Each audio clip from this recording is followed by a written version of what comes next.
Morfeya kasalligi haqida eshitganmisiz?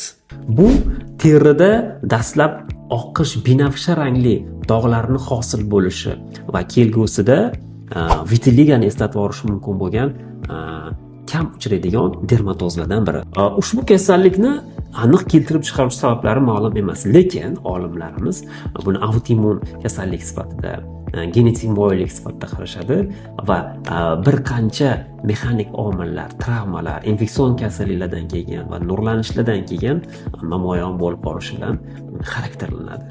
Bu terini chegaralangan qotishi bilan kechadigan dermatozlar guruhiga kiradi va bu kasallikda eng muhimi erta tashxis qo'yish va erta davoni boshlash kasallikni tezroq sog'ayishiga garov bo'ladi va sistemali, ya'ni tarqalgan formasiga o'tib kelishini oldini olgan bo'lamiz. Bu kasallikka qanday tashxis qo'yamiz? Dastlab dermatoskopiya qilamiz va kelgusida gistologik tahlillarga asoslanib tashxis qo'yiladi.